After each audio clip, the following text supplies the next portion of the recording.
So we talked yesterday, as we have talked many other days, about the differences between men and women. And these are differences that begin with the obvious physical distinctions, but they don't end there. Men and women have different ways of thinking, of acting, of being in the world, different priorities and expectations. And ironically, the effort to erase the distinction between men and women has made the distinction clearer than it's ever been before. The more we call men women and women men, the more obvious it becomes that men are not women and women are not men. There are, of course, many examples I can show and have shown that demonstrate this fact. This week gives us a particularly funny one, though, although the humor is entirely unintentional, of course. So here's a viral video of a woman who recently started identifying as a man and has just had her first encounter with a men's restroom. She was displeased. Watch. So today was my first day using the men's staff bathroom at school, and it is so boring in there. The women have nice soap and plants, and it smells kind of like a waterfall. I asked one of my colleagues about it, and he said that's just the way that it is, that it's like boring to be a man. But guys, we don't have to accept that. I've been on the other side. There is another way. Colorless misery doesn't have to be a secondary sex characteristic. There's still time to make the little things delightful if you're only brave enough. A singular Glade plug-in is not going to make you a girl, I promise. Yes, let's make the little things delightful. You know when us men always say things like that.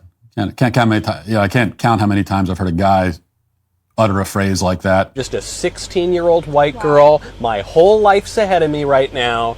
Now, I have to say, it's annoying enough when a woman who still identifies as a woman declares that she's just one of the guys because she told a fart joke once or whatever. But it's a whole different level to hear a woman who, by the way, is very obviously a woman, even after chopping body parts off. You're clearly still a woman. But it's a whole other thing to hear her use the word we when referring to men. Okay, there's no we here. Hey, fellas, we need to make our bathrooms prettier. No, we don't. No girls allowed in the gang. And the very fact that you want to make bathrooms prettier is proof that you aren't part of the we. And this is where the irony comes in, because she's gone to all of these lengths to become a man, quote unquote, yet she can't help but still be a woman, because that's what she is. She says that the bathroom shouldn't be boring. Yes, it should, ma'am. Yes, it should. In fact, as men, as actual men, boring is exactly what we want our bathrooms to be. That is 100%. If I were to describe the ideal bathroom, it is a boring one. In fact, I don't want anything out of my bathroom except dullness. If a bathroom is not boring, if there is anything happening in a bathroom that makes the experience somehow eventful, then something is wrong. And as men, we go into the bathroom, we take care of business, we wash our hands, we leave. We don't linger, we don't hang out, we don't talk to each other, we don't look at each other, we get in, we get out, we're efficient, we move on with our day, that's it. No man, no real actual man, has ever emerged from a public restroom and then gone up to his buddy and said, man, that bathroom is terrible, it's so boring, yuck. No man, it's never happened. No man has ever walked into a bathroom and wished that the atmosphere was livelier. The only time a man complains about a public restroom is if it's so disgusting and grimy and dirty that he can hardly breathe while he's inside it. But even then, he probably won't complain, because by the time he's done using the bathroom, it's a moot point. Many public restrooms will have a notice posted somewhere telling patrons to notify staff or call a number if the bathroom is in need of cleaning. Well, I can tell you this. No man has ever called that number or notified the staff. Because once we're done doing our business, we just leave and we figure that someone else will take care of it. It's like, it's not my problem anymore. So I'm already done. I already had to deal with it. So now the rest of you do. Whatever. It's not my issue. This is how men handle these kinds of situations. The woman in the video doesn't realize that because she is not a man. Now, I am also troubled by the prospect that as more women identify as men, our bathrooms will become filled with people who see the bathroom as a social occasion.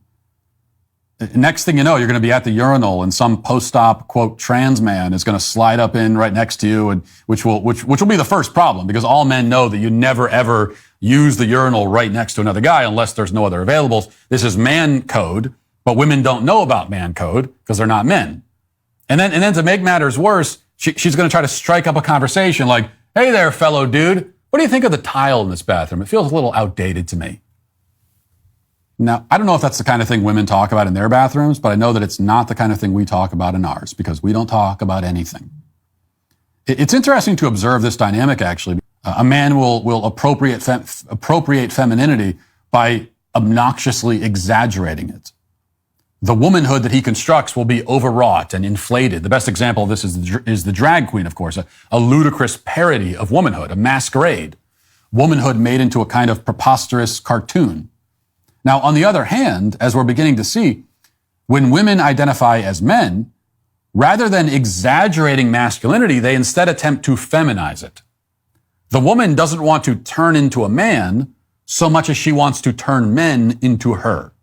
The man becomes a funhouse mirror version of femininity. The woman wants masculinity to become a funhouse mirror version of herself.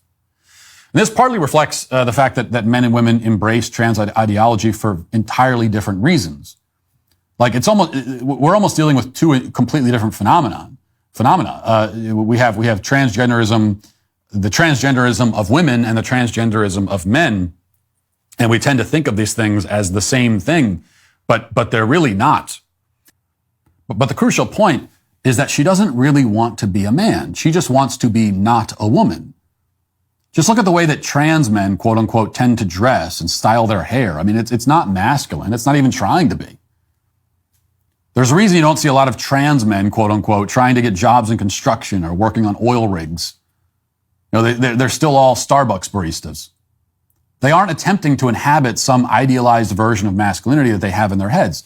They're trying to escape their own bodies, and they see manhood as a refuge, as a hideout.